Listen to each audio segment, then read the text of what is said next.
sukadam maranam karunam milanam maduram smaranam karunam kalavashadya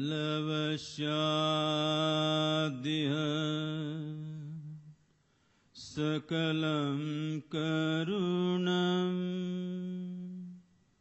samayadipate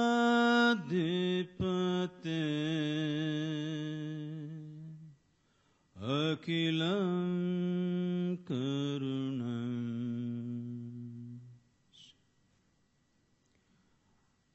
Hello everyone. The very mention of the word spirituality conjures a variety of images in today's popular culture. A host or a galore of misconceptions. A few of them, or most of them, I would say, our learned friend Javed has already summarized. So what is spirituality? If I must define, I would choose a very technical definition. Spirituality essentially means when one's ability to experience life transcends the limitations of the physical, then we say you're spiritual. What is physical? The essential nature of the physical is a defined boundary. It is always within a defined boundary that physicality can exist. But the very nature of the human being is such. There is one part of him which is the instinct of self-preservation, which is constantly trying to define this boundary and protect this boundary.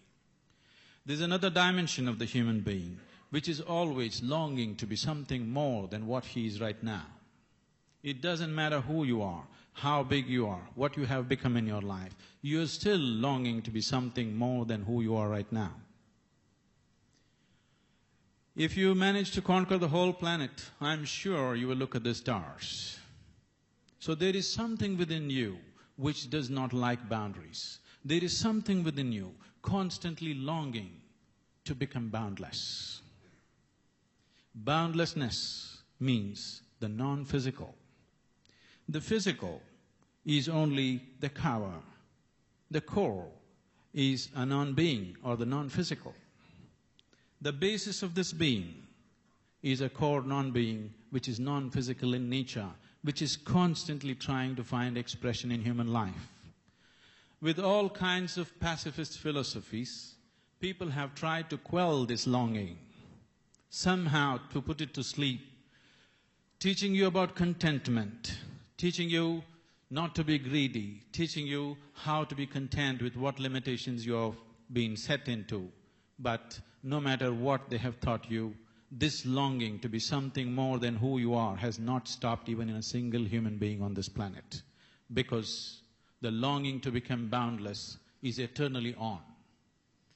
So if this is the longing of a human being, if it finds a very basic physical expression, we call this sexuality. If it finds an emotional expression, we call this love. If it finds a mental expression, generally, socially it gets labeled as greed, ambition, conquest. But if it finds a conscious expression, it is a spiritual process. The physicality of who we are right now, our experience of this is coming to us essentially through the 5 sense perceptions. Sense organs give us an experience of the physical. Everything that you perceive, what you see, hear, smell, taste and touch is essentially physical. The world around you is physical, the body is physical, the mind is also physical. It is very easy to see that the light bulb is physical. but the electricity behind it is also physical.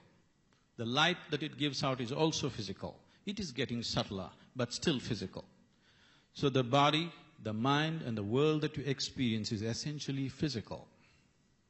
So this physical reality, how you experience it? Right now you see me. Where do you see me? You would naturally say here, but it is not true. This light is falling upon me, reflecting into your lenses, the inverted image in the retina, you know the whole story. So you are seeing me within yourself. You hear me within yourself. Everything that happens in your living experience happens within yourself. You have never experienced anything other than yourself. But this within is not in excess of your sense perception. Sense organs are essentially outward bound. You can see what is outside, but you cannot roll your eyeballs inside and scan yourself. You can hear this, but you cannot hear all the activity that's happening in this body. If an ant crawls upon your hand, you can feel it. So much blood flowing, can you feel it? So in the very nature of things, sense organs are outward bound. So with sense perception, if you try to be spiritual, you will be like someone who is traveling in a bullock cart wanting to go to moon. People around you will encourage you and tell you, get yourself a new whip, it'll happen. Believe me, you may kill the bull, you will not get there. If you want to go to the moon, you need an appropriate vehicle, otherwise you will not get there.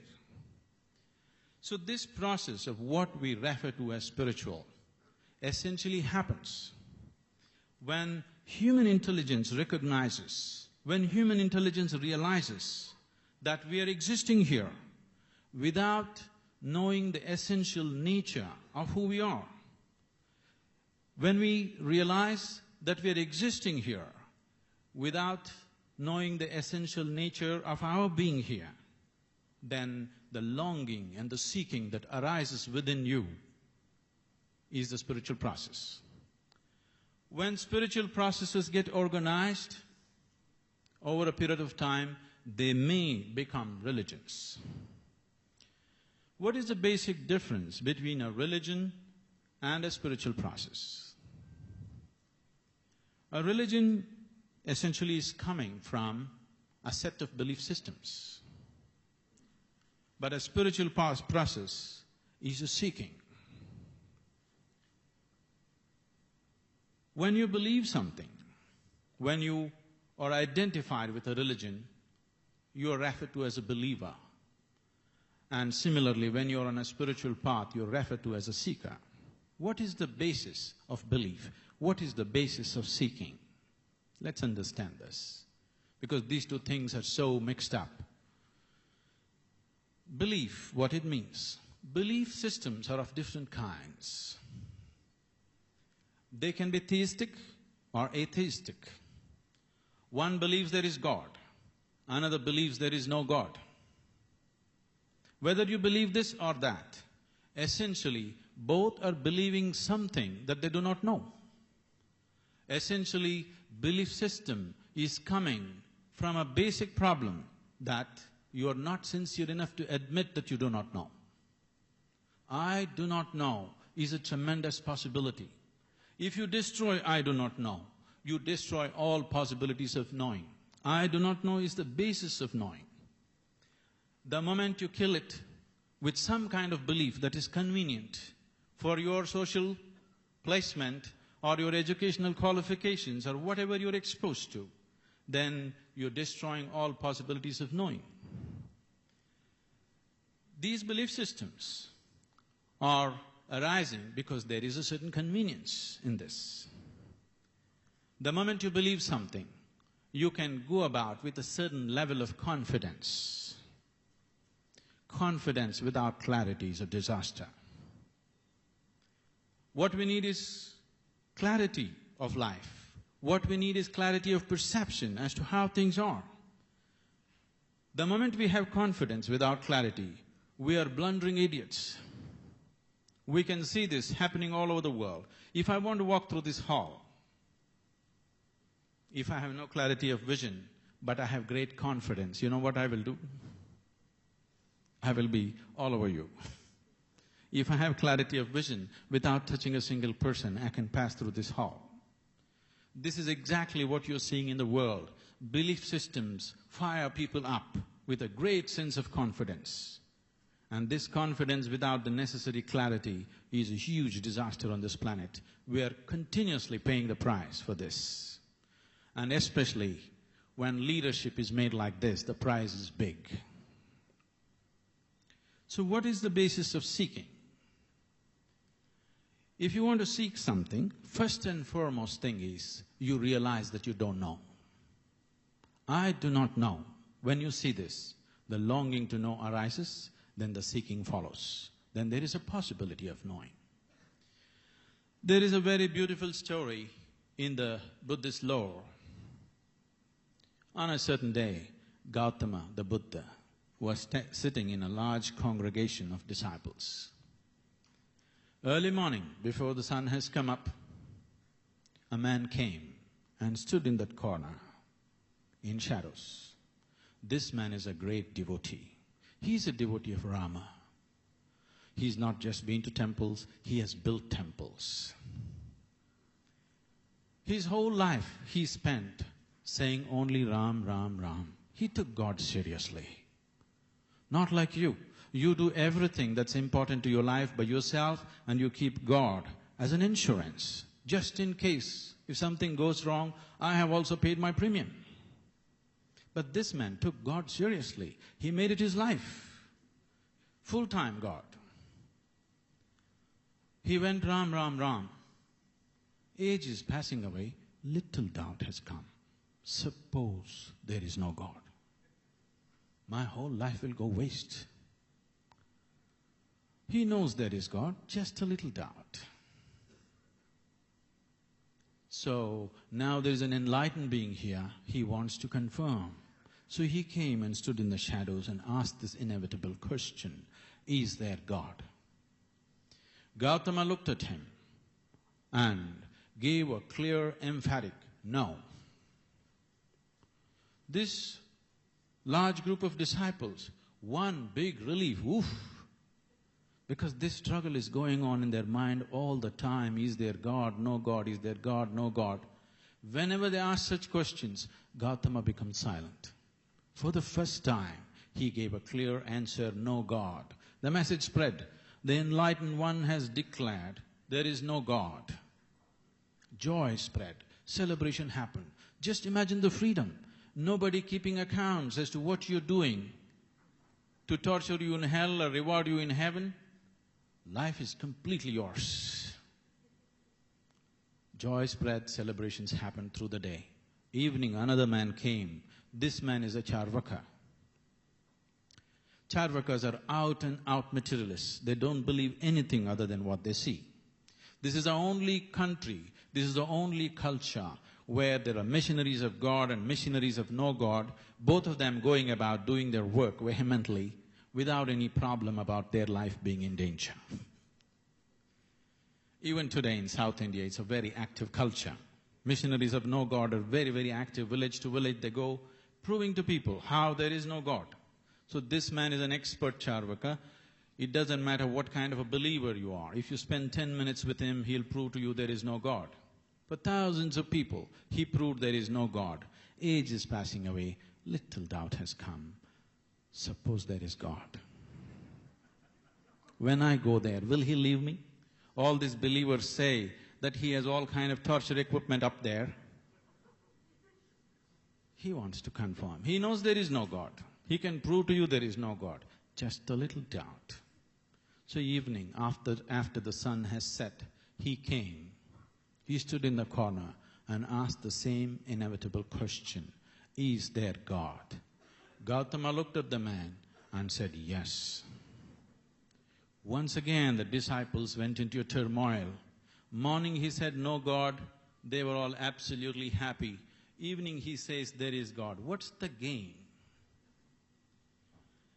Whether you believe there is God, whether you believe there is no God, there is no difference. Do you know for sure? Have you strived to know in some way? whatever ideas of God we have are essentially cultural. Some time ago I happened to be in Nashville and I was just telling them a joke. And in the joke I referred to God as Him. Immediately a few ladies stood up and said, "Do you believe God is a man?" I said, I know where this is going. I said, "Please, I was only telling you a joke." So it doesn't matter, you said Him. Do you believe God is a man? These problems exist only in those cultures. Here we have no such problems. We have a man God, we have a woman God, we have a cow God, we have a monkey God, we have a snake God, crawling ones, creeping ones, flying ones, because we foresaw all the problems that may arise in future. It's a very wise culture.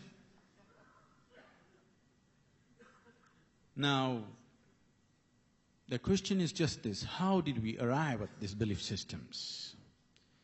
Now, spirituality is not about scriptures. Spirituality is not about some God up there. Spirituality is not about looking up or down or around. It is about looking inward. What do I mean by inward?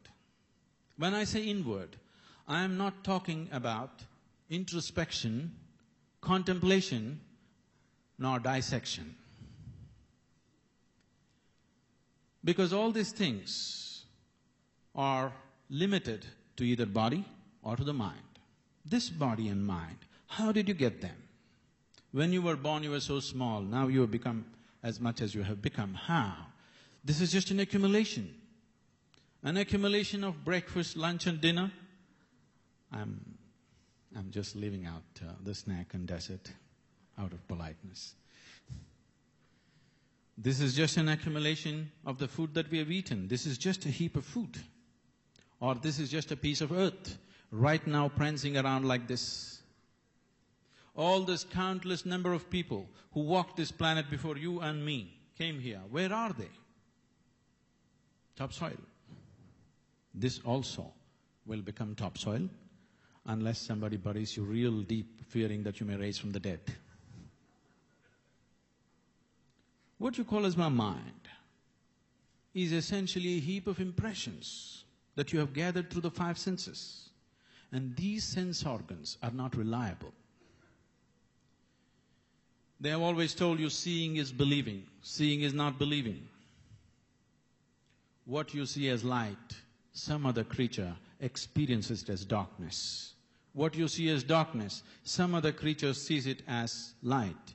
What you think is silence, somebody else experiences it as sound. So what you experience through the five sense organs are not reliable. Today modern physics and neurosciences are proving this to you beyond any doubt, that everything that you experience through five senses are not the way they seem to be. This is no more a fantasy world. This is no more a philosophy. This is a scientific fact that your experience of the world is not in line with the way existence is. It is only to the extent it is necessary for your survival. Sense organs are sufficient instruments for survival. But if you are seeking to know dimensions beyond survival, you need a different faculty, an inward looking, which you have to activate or induct within yourself. Sense perception gets on by itself because they are the instruments of survival. But if you want to have an inward perception, then you have to strive to activate it. Otherwise, it doesn't happen by itself. Because of this, there are phenomenal amount of misconceptions and misuse. Because the nature of spiritual process is so subjective.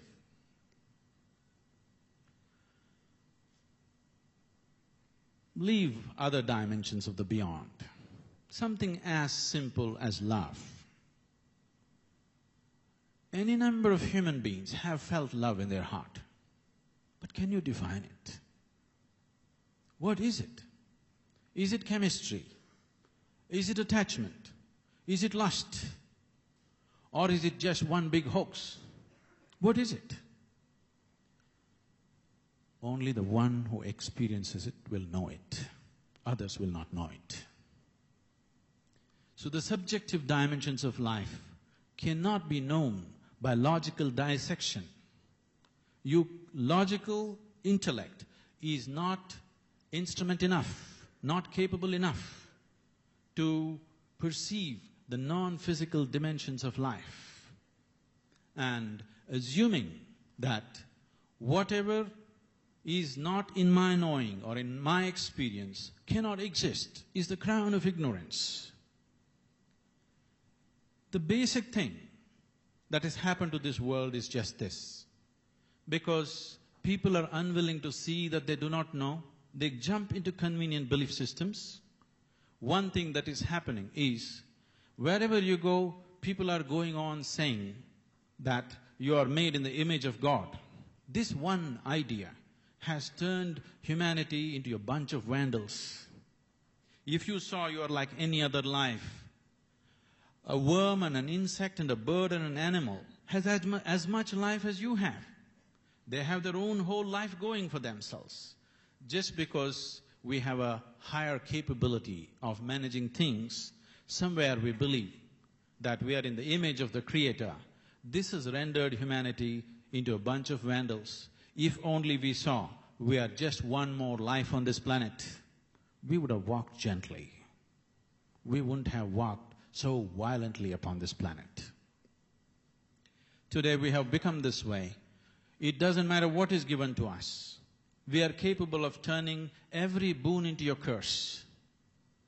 For the first time, this generation of people, we are the most comfortable generation ever on this planet. Never before another generation of people have known these kind of comforts and these kind of conveniences. Science and technology has rendered this to us. But can we claim that we are the most peaceful generation? Can we claim we are the most joyful generation? Can we claim that we are the most loving generation? Definitely not. In many ways, we are edging towards becoming the most neurotic generation on the planet. So whatever is a boon, we are capable of turning it into a curse, because right now our whole experience of life is limited to the physical. Through the physical means, we are trying to become boundless, which is leading us to unbridled activity without realizing the impact of what we are doing. Now, in what way is spirituality relevant to leadership? When we say spirituality, one thing we need to understand is, it is not about love. It is not about humanity. It is not about ecological consciousness. It is not about any of those things. Those things you can do without any spirituality. With little sense in your head, you can do that. Spirituality means your experience of life has transcended the physical. Now, when I say the physical, transcended the physical. What, Rekha, what did you have for lunch? Huh? What? Just tell me one. Broccoli. So you eat a vegetable. Over the afternoon, this vegetable transforms itself into a human being. Yes? Yes or no? What you eat is becoming you, isn't it? So vegetable transforming into a human being. Your body is being created from within. The source of creation for this life is within itself. The very source of creation is within you. And the problem is, it is happening unconsciously. If you conducted this process of transforming a vegetable into human being consciously, you are the very creator. Now, if you want to be a leader, if you just function on the physical and intellectual terms, you are a poor leader. Because your body and your mind is hugely chained to the past. In your mind, the content of the mind, your mind is working only from the data that has been fed into your mind. Your mind is constantly functioning from past information. But when we say a leader, who is a leader? We are looking forward to a leader, not to repeat the past for us. We are looking forward to a leader because he can create something that other people could not think of, other people could not perceive. He sees something that everybody else could not see. That's a leader. If his perception is limited to sense organs, he does not see anything new. He can only improve the past. No new possibilities will happen. Right now, that's what I see with humanity. In the last, if you just take last century as an example, we have had phenomenal capabilities. In the last 100 years, as a humanity, we have done more than what human beings have done in the last 10,000 years. Phenomenal amount of activity. We are hugely empowered. In spite of that, just look at the way we have gone on. We have gone on groping in the dark. We will do something today, we will regret 25 years later. We said, this is it today, tomorrow we said that was not it. That is the way we are progressing, because there is no perception of life the way it is. Our whole understanding of life is coming from just logical intellect, which is functioning from a limited information that is stored in it. It is always functioning from the data that has been fed into this, and that data will not create a new possibility. Unless there is a spiritual element, unless a human being has started experiencing life beyond his body and intellect, he will not create a new possibility for this humanity. He will not bring a new possibility for this generation of people. So without a spiritual element, I would say a leader is definitely handicapped. Whether he is political, economic or otherwise, it doesn't matter what kind of leadership. If you want something truly unique and new to happen, something that is an ultimate solution to human well-being, then one has to perceive life, not as people. If you begin to experience this as just life, not as a personality, only then you see what is truly needed for the well-being of life. Leader is someone who takes charge of the destiny of a large mass of people. Either knowingly or unknowingly, he assumes this responsibility. Unless he is capable of organizing and directing situations to the desired goals, that is not a leader. But that will only happen if you have some mastery over yourself. It's extremely important. How much mastery you have of your own inner nature will leave you that much free from the outside situation. Right now, most people exist in this situation. Their way of being is hugely enslaved to the external situation. This moment, if outside situation is beautiful, you're also beautiful. If outside situation goes haywire, you also go off. So when your existence, when your way of being is so hugely impacted by the outside, we need to understand what is the nature of the situations in the world. It doesn't matter who you are, how powerful you are. Nobody in this world has 100% control over his outside situations. Neither your business, nor your family, nor anything around you happens 100% the way you want it. Is that so? Even if you're just two people in the family, it still doesn't happen your way, isn't it? Nobody happens your way in this world, please see. Nobody happens 100% the way you want them. Not your friends, not your family, not your husband, not your wife, not even your dog. He does his own things. But this one person must happen your way. If this one doesn't happen your way, you're a lost case. If you truly want to be a leader, first and foremost thing is, this human being, this piece of life must happen 100% the way you want him to be. If this one did happen the way you want him to be, how would you keep him? Would you keep him in utmost pleasantness or unpleasantness? Would you know anything called tension or anger or any other nonsense?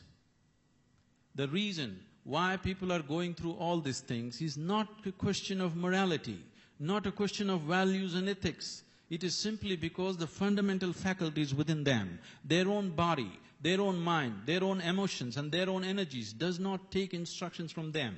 They're happening in reaction to external situations.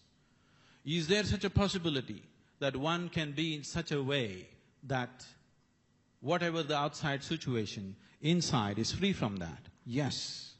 How far is it? How difficult is it? It is neither far nor difficult. It is just that it's in a different direction. Because your whole experience of life is happening through sense perception, and sense perception is essentially outward bound, and this is interiority, which is not in the realm of the senses, so it looks so far away. Some time ago this happened. Someone came looking for Isha Yoga Center near Coimbatore. They came to a nearby village and asked a local boy, how far is Isha Yoga Center? And the boy said, it is 24,996 miles. That far? He said, yes, the way you're going. If you turn around, it's 4 miles. Because you're looking in the wrong direction. It looks so far away and so impossible. If you turn around, it is just a simple reality. Every human being is capable of this. When it comes to outside realities, no two human beings are equally capable. Each one of us is uniquely capable. But when it comes to inner realities, all of us are equally capable. It has not happened only because we have not paid attention to that dimension of life. So when we say leadership, today in the world, whatever kind of leader you are, whether you're a business leader or a political leader or whatever kind you are, it demands extensive travel, handling complex situations, above all handling diverse people from diverse backgrounds and cultures. When a human being has to continuously handle complex situations every day of his life, if he is not spiritually established, he will naturally get pulled down. This is a common word today wherever you go. People are talking about burnouts and, the end game. When they're 35, they have ulcers and heart attacks and all these things. This is simply because, not because the work is difficult, simply because we do not know how to manage these systems. Managing these systems from outside will not help, because the system was created from within. It can be managed from within. If you had access to that which is the source of this body, obviously the body is being created from within, not from outside. If you had access to that source, if you had a repair job to do, would you go to a local mechanic or would you go to the manufacturer? Definitely to the manufacturer. The problem is we have lost access. Now spirituality means gaining access to that dimension within you, which is the very source of who you are right now. This is not about looking up, looking down, looking around. This is about looking inward.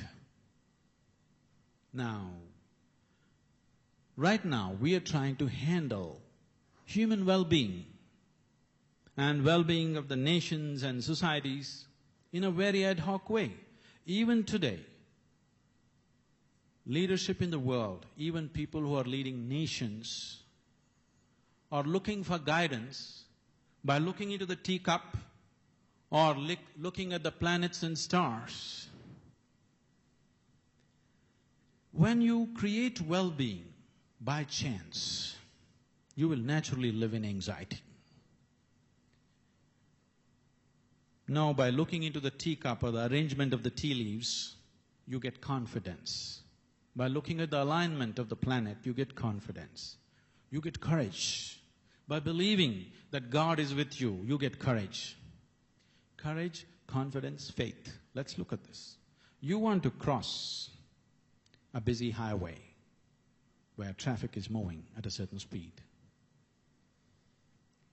If you cross it with confidence, we will have to pick you up. Courage, we have to scrape you. Faith, you need clarity of vision, clarity of perception. Only then you cross it properly. Because this clarity of vision is missing, we are looking at the tea leaves and the planets. Major decisions on this planet are still being made by looking at the other planets. We are not concerned about this one. We are interested where the others are going. This is like, can I tell you a story? I seek your permission, because the moment I say once upon a time, a lot of people think it's bedtime. It's an old habit. Once upon a time, on a certain day, a bull and a pheasant were grazing upon the field. The bull was grazing on the grass and the pheasant was picking ticks off the bull, partnership. There was a huge tree at the edge of the field. The pheasant looked up at the tree very nostalgically and said, "Oh, alas, there was a time when I could fly to the topmost branch of the tree. Now I cannot even fly to the first branch of the tree. I do not have the strength in my wing." The bull very nonchalantly said, "That's no problem. Just eat a little bit of my dung every day. Within a fortnight, you will reach the topmost branch of the tree." The pheasant said, "Come on, what kind of nonsense is that?" The bull said, "Really, try and see, the whole humanity is on it." Very hesitantly, the pheasant started pecking at the dung. Lo, on the very first day, it reached the first branch of the tree. Within a fortnight, it did reach the topmost branch of the tree. It went and sat on top of the tree, just beginning to enjoy the scenery. The old farmer who was rocking on his rocking chair saw a fat old pheasant sitting on top of the tree, pulled out his shotgun and shot the bird off the tree. The moral of the story is, many times even bullshit can get you to the top, but it never lets you stay there. Isn't this the story of human well-being? Isn't this the very story of human well-being? Because we are handling it by chance. We are not taking charge of who we are.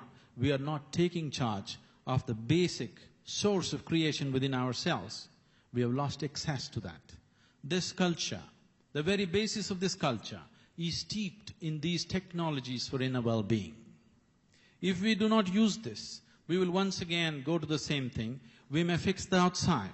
India is a nation where a lot of the outside needs to be fixed, there is no doubt about it. But let's look at the other examples in the world, where people have fixed the outside substantially, but still there is no well-being. The journey from poverty to prosperity is a hard journey. Whether it's for an individual, a society, or a nation, it is a very hard journey. And after making that journey, people still do not know well-being. Please see this. Seeking well-being, they're doing all kinds of weird things.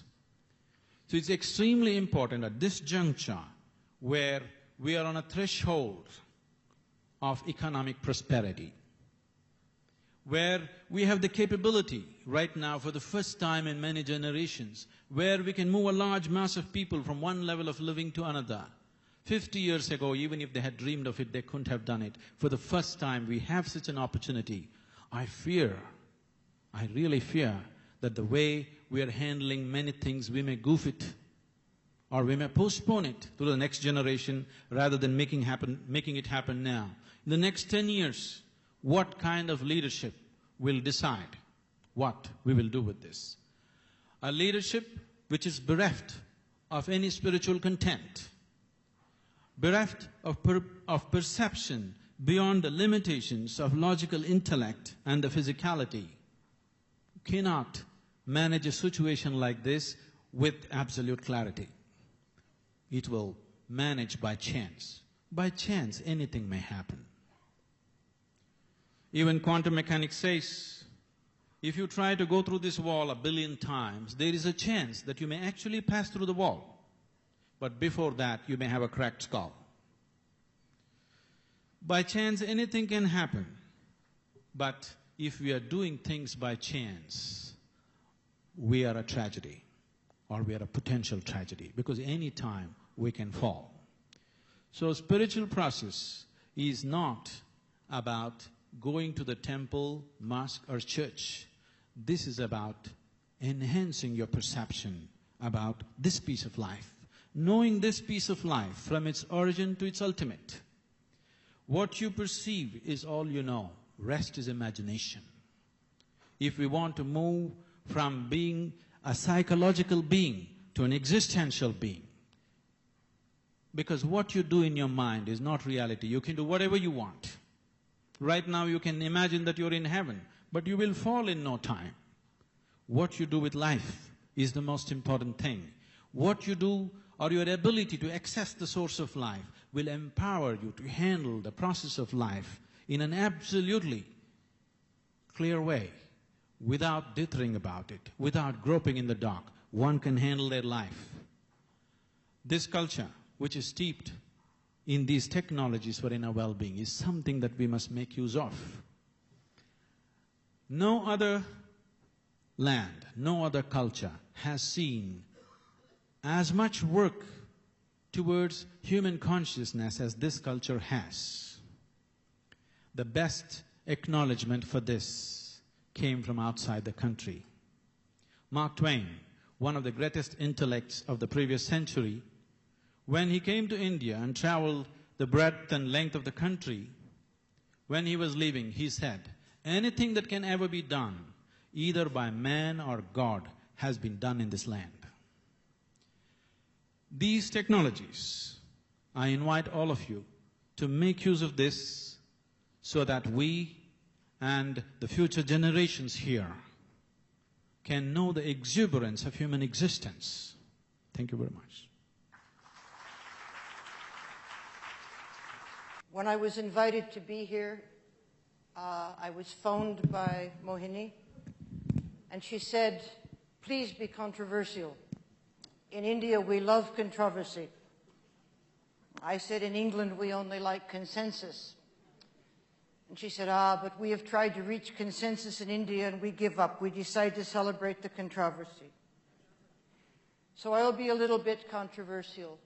My lecture will be very different from the one you have just heard, in part because I don't accept the division between the spiritual and the physical, and much of my words will be about how to use the dynamic interaction between the spiritual and the physical to bring a better kind of leadership to modern India.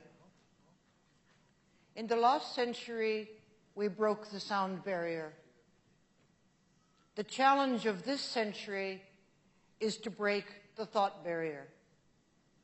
It is thought that makes the world, thought that traps us in a cage, thought that makes us fall so far below our potential as human beings. We need to change the way we think.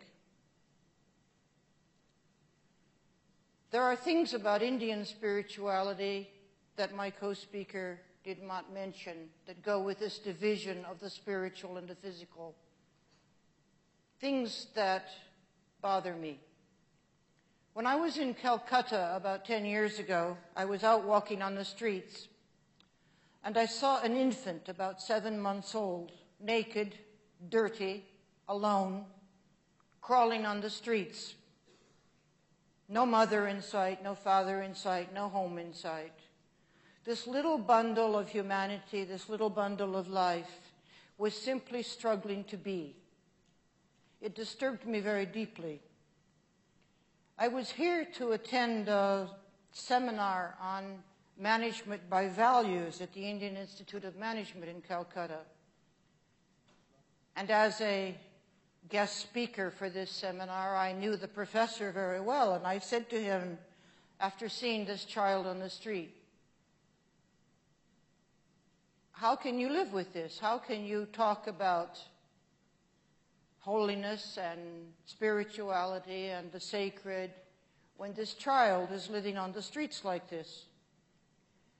And he said, oh, it is his fault. You know, in India, we believe that people are the subjects of their past lives, of their karma. This child was a wicked man in his past life, so he does not deserve your pity. Perhaps if he does well in this life, he will have a better life next time. That kind of fatalism is largely responsible for some of the problems that confront this country. The Economist magazine said this week that there are two huge problems facing India's modernity and Indian leadership. The first of these is poverty. My co-speaker said that we live in the most comfortable generation ever. Well, that is true of 20% of Indians. It is not true of the remaining 80%. 80% of Indians live in the most extreme poverty, just as they have done for generations. The other problem, the economist said, for modern India is the corruption to be found in your civil service. Corruption which undermines the rule of law, which takes money out of the pockets of the people, which robs the state's infrastructure of wealth, which generally hinders respect for each other and respect for higher values. I really want to address my remarks to these two problems and to the problem of that child on the streets of Calcutta and how they come together and what they have to do with the kind of leadership that India needs today. We in the West have been learning from India for the past 50 years, and it's done us a great deal of good. We've learned your spiritual texts. We've had your swamis come to lecture to us. We've learned that Western materialism is not everything, and we've valued from this very much. I think, though, that some of us in the West, the new thinkers in the West, the new thinking which has emerged in the past 50 years, has something to say to India and to the Indian spiritual traditions which separate the physical and the spiritual, and which accept that we are the victims of fate, the victims of our karma, the victims of circumstance, that we must give ourselves up to destiny. One of the new thinkers in the West is the psychologist Carl Jung, Freud's protege. Jung is very famous for saying that if things go wrong in the world, it is because something is wrong with me. Something is wrong with the individual. I am not the passive witness of my age. I am not its victim. I am not the victim of history or circumstances. I, like all other individuals, make the age in which I live. I create history. I am responsible. This Jungian call to responsibility, to give up victimhood, to give up fatalism, was a new thing in the West as well. We had our own fatalism in the West. The inexorable truths of our written spiritual texts, the inexorable finality of God's creation in Christianity, the inexorable laws of physics as described by Newton's physics. We are just the victim of blind laws and forces tossed about in this universe with no chance for free will. Jung and the physicists who inspired him, mainly quantum physicists, spoke against this kind of fatalism. They spoke about something that is not necessarily spirituality, but what I prefer to call spiritual intelligence. And I want to make that distinction for you clear. My co-speaker made a very good distinction between spirituality and religion. Religion is about belief. Spirituality is about an open questioning, an open seeking, a longing, a pain in the heart, a pain in the guts, a wanting of something more. It's not believing that it is this, that, or the other. Spiritual intelligence, however, is more primary still than either spirituality or religion. Spiritual intelligence is the intelligence with which we deal with the meaning of things, the meaning of our lives, the meaning of our actions. The intelligence with which we have, work with, and can bring into this world our deepest values and our broadest visions. It's the intelligence with which we take responsibility for the world, the intelligence with which we have an abiding sense of purpose. Spiritual intelligence is the intelligence that makes me ask, why do I have a life? Why am I in this world? What am I here to do? What must I achieve before I die? It is spiritual intelligence that leadership needs more than spirituality or religion. It is spiritual intelligence, which is also our moral intelligence, that will lead us to ask why that child was crawling naked and dirty and alone on the streets of Calcutta, while 20% of India eats very well. It is spiritual intelligence that makes us ask, why do I put out my hand and take the bribe? What am I doing to my neighbors, to my community, to my state, to India, to my fellow people when I take that bribe? Spiritual intelligence stops us in our tracks and makes us ask about the meaning of what we are doing. It is only by asking such questions, going so deeply into our souls, deeply into our spirits, deeply into our capacity for asking deep questions, that we can address the painful issues that perhaps some of modern India's successful leaders would like to shunt aside. Most of my lectures today are to business people. I happen to believe that business people, even more than politicians, bear a responsibility for the world in which we live today. Business leadership, more than any other leadership, needs to use its sense of meaning, its sense of purpose, its sense of value, and its sense of responsibility, its spiritual intelligence. Let me define 12 principles by which spiritual intelligence is encapsulated. The first is self-awareness. Who am I? No, I am not my ego self. No, I am not just my body. No, I am not just my persona. I am something of the sacred combined with this body I have been given as the gift to get through this life.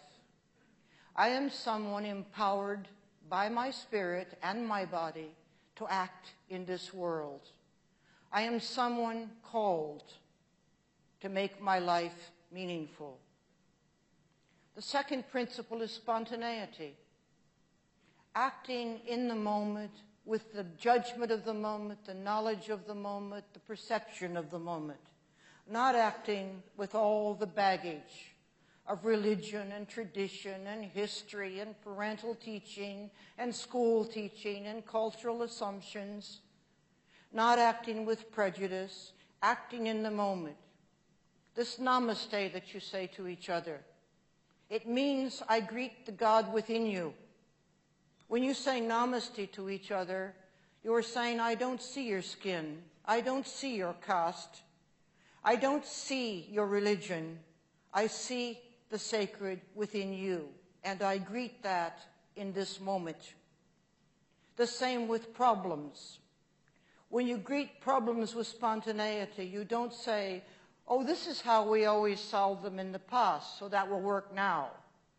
When you greet a problem with spontaneity, you say, here is this problem, fresh and new. It's a challenge for my intellect now, for my spirit now, for my emotions now. And I will give it all the creativity I have in this moment. Spiritual intelligence means to be vision and value-led, to ache for the unborn, to ache for the uncreated, to ache for the not yet said, to ache for the not yet done, and to ache for it within my own being. What have I not yet said? What have I not yet done? What have I not yet accomplished? What more can I do? What are my deepest values? What do I live for, and what would I die for? And do I bring those values into my work? Do I bring them into my capitalist practices? Do I think of the children on the streets of Calcutta when I tuck away my millions in the bank? Do I think about India and all her people, 100% of her people, not 20% of her people, when I make my money and when I decide how to spend it? Another principle of spiritual intelligence is holism. This comes essentially from quantum physics. Quantum physics teaches us that there is no such thing as separation in this world. I am not my brother's keeper. I am my brother. There is no distance between you and me. There is no separation. If you could see this room with a quantum microscope, you wouldn't see 500 separate bodies sitting on 500 separate chairs. You would see an energy field, all of us overlapped and combined, each of us inside the boundaries of the other. Quantum physics teaches us that our bodies do not have boundaries. That's the old Newtonian view of science. We are not particles. We are waves and particles. We overlap, we combine, we co-define each other. Companies in the West have said to me, we don't know what's outside the window and we don't care. Well, holism makes that totally impossible. We need to know what's outside the window because we influence what's outside the window, and what's outside the window influences us. Indeed, it defines us. We cannot afford to say the other. There are no others. There is only us. Reframing is another one, which relates to my saying we must break the thought barrier. We all live locked in a cage. This cage is called our paradigm. It is our unquestioned values, our unquestioned assumptions, the things we take for granted, whether about physical reality, emotional reality, or spiritual reality. We live locked in a cage of assumptions. There is very little fresh, new, radical thinking in the business world today, or in the world of politics, or indeed on the streets. People like to think what others think. They like to value what others value. They like to follow the fads, the fashions, whether these are fashions of thought or fashions of clothing. To reframe is to step back from your assumptions and values, to question them, to say, why do I believe this? Could I be wrong? Are my values the deepest values? Are they my own values? Where did I get them? And reassess those.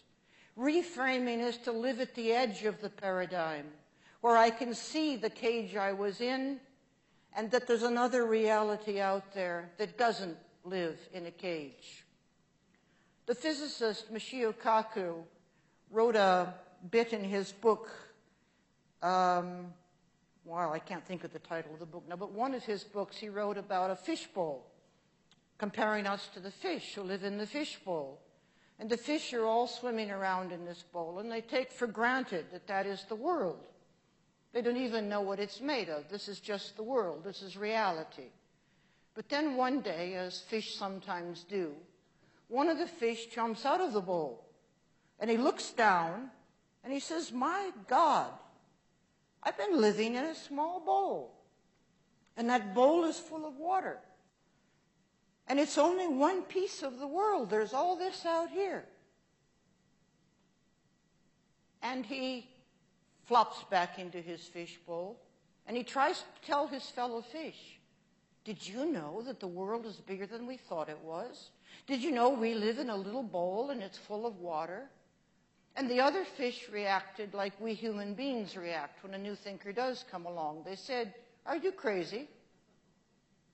We don't feel comfortable with new thought. We don't feel comfortable with getting out of our fish bowls. But our fish bowl is getting very crowded and very hot and very complicated and very messy. And if we don't get our noses out of the fish bowl soon, we're all going to die in it. Al Gore will be talking about that tomorrow night. The next principle of spiritual intelligence is the importance of questions. Constant questions, deep questions. Why am I doing it this way? Why don't I do it that way? Why do we make this product rather than that product? Why do we invest here rather than there? What is my life about? What is my purpose? Questions in quantum mechanics make reality. The questions I ask give me the answers that I get. Ask a different question, I get a different reality. In quantum physics, we are not victims of our experience or victims of circumstance. We are the co-creators of experience. We literally make the world happen. As Jung said, each of us makes his own history. Answers are a finite game. When we think we know the answers, we play within the rules, on the board, and within the boundaries. We're not going to get anywhere radically new doing that. Games are fun, but you get bored with them in the end. When we ask deep questions, because questions are infinite, we play an infinite game. When we are questioning, we're playing with the boundaries, with the board, with the rules, winging it as we go along, creating as we go along, making it up as we go along. Scary? Yes, but that's the opportunity. The systems that complexity theory talks today, living systems, creative systems, systems that have order sleeping within them, lie at the edge of instability. Creativity happens at the edge of instability, where we are questioning, where we're out of our comfort zone, where we're uncertain.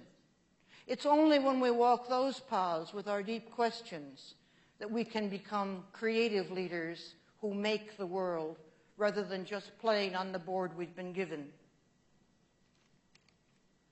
The positive use of adversity is another of the principles of spiritual intelligence.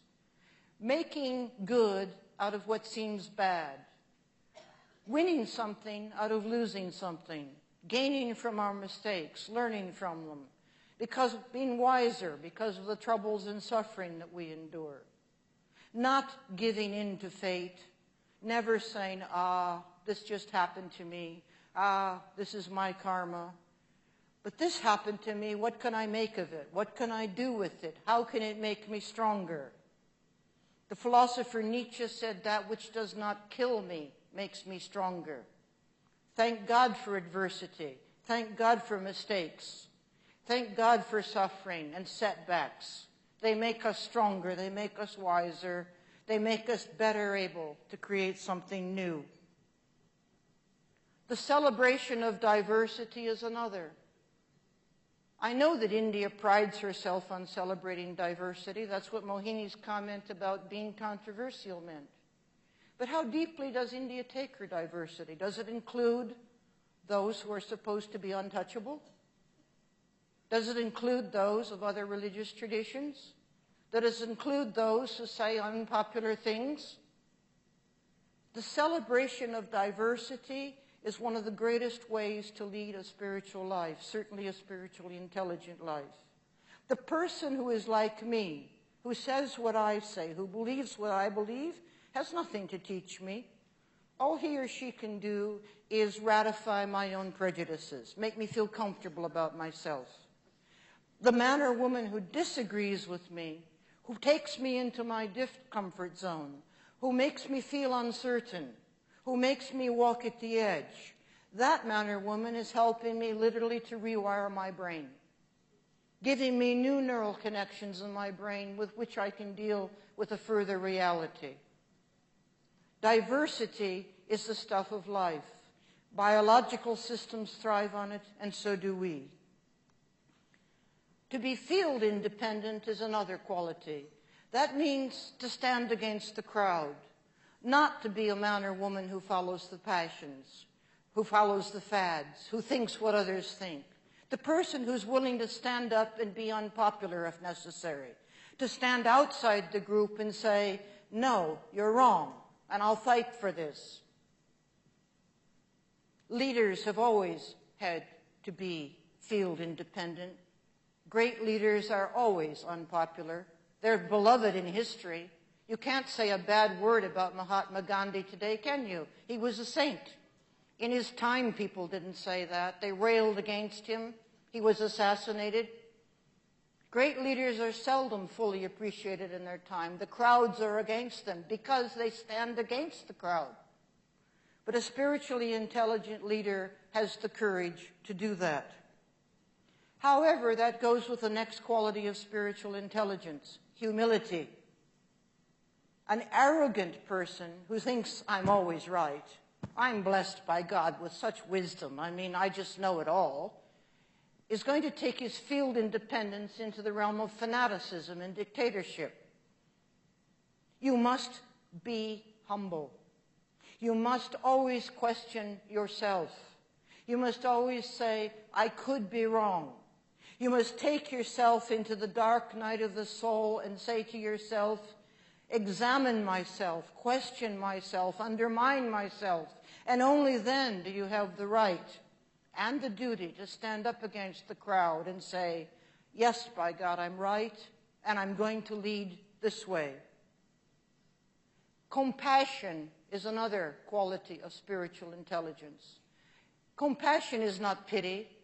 It doesn't mean to feel sorry for that baby on the streets of Calcutta.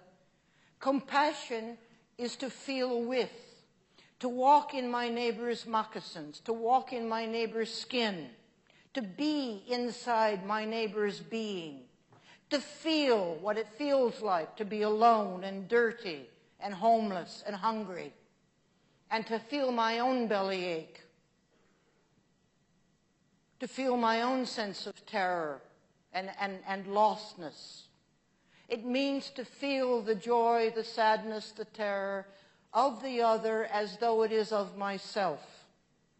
When we feel this kind of compassion, we cannot leave 80% of this great nation behind, because we will live with them. We will live inside them. We will feel their empty bellies. We will feel their desperation. And we will want to do something about it. And the last of these, which seems obvious from what I said, is a call to vocation, a sense of vocation, a sense of being called to make my leadership matter, to make my leadership accomplish something, to make my leadership make a difference. Called to it because this is what I have been created for. This is why I am in this world. No two brains on this planet are the same. Everybody's brain is wired differently. Nobody is the same as anybody else, and nobody can do what I can do. A person with a sense of vocation feels called to do what only I can do, and takes it into his or her leadership. I am responsible for the world. I make the world. Then you have a right to say, I am a leader. I want to finish with something I wrote for business people. It's a credo, a statement of commitment that I invite spiritually intelligent business leaders to make. I'd like to know if you can join me in signing up to this credo. I believe that global business has the money and the power to make a significant difference in today's troubled world, and that by making that difference, it can help itself as well as others. I envision business raising its sights above the bottom line. I envision business becoming a vocation, like the higher professions. To make this possible, I believe that business must add a moral dimension, becoming more service and value-oriented, and largely eliminating the assumed natural distinction between private enterprise and public institutions. I envision myself as a business person taking responsibility for the world in which I operate and from which I create my wealth. And I envision myself becoming one of those business leaders who are servant leaders. Leaders who serve not just stockholders, colleagues, employees, products, and customers, but leaders who also serve the community, the planet, humanity, the future, and life itself. The old Christian monks of the Middle Ages used to say, laborare est orare. It means to labor is to pray. Their work was their prayer. I invite you as business leaders to make your work in this world, your work in business, your spirituality. I invite you to give your lives as a way of being, embedded in a way of practical doing. to unite mind and body, to see that the hand facilitates the heart and the spirit, and to do real concrete work in this real demanding concrete world. Thank you.